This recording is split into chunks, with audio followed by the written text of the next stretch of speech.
La transition énergétique est un des plus grands défis que l'humanité n'ait jamais eu à relever parce qu'une transition énergétique, on n'en a jamais fait dans notre histoire. Elle va avoir des conséquences énormes sur les finances, sur l'économie, sur la géopolitique, sur le social et sur l'ensemble de nos vies. Pourquoi? Parce que la transition énergétique consiste à se débarrasser en quelques années de ce que nous avons mis plusieurs dizaines d'années à construire. C'est une économie tournée autour des énergies fossiles. Or, aujourd'hui, les énergies fossiles sont responsables du réchauffement climatique. Il faut s'en débarrasser. Et tout ça va entraîner d'autres bouleversements.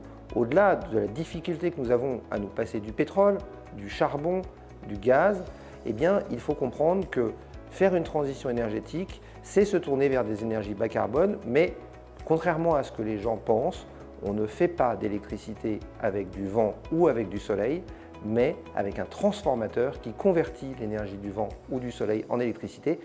Et ce transformateur est fait d'actifs réels et essentiellement de métaux. En gros, la transition énergétique, c'est transformer notre dépendance aux énergies fossiles, qui est énorme aujourd'hui, en une dépendance aux métaux. Et nos économies n'y sont pas prêtes du tout. Il va donc falloir mettre en place tous les éléments au niveau politique, avec des lois qui vont favoriser les investissements dans ce secteur. Au niveau géopolitique, il va falloir développer une diplomatie des métaux, alors que depuis des années, nous faisons nos relations internationales autour de nos besoins en énergie fossile. Au niveau social, il va falloir accompagner les populations pour réaliser ce changement, car tout le monde ne pourra pas, par exemple, s'offrir une voiture électrique.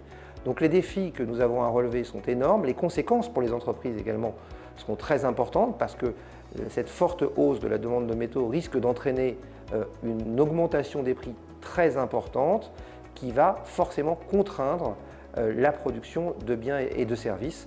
Tous ces grands défis, nous allons devoir les relever dans un délai très court, avec en plus des problématiques politiques qui viennent s'ajouter à cela, ce que Mark Carney, l'ancien président de la Banque d'Angleterre, appelait la tragédie des horizons.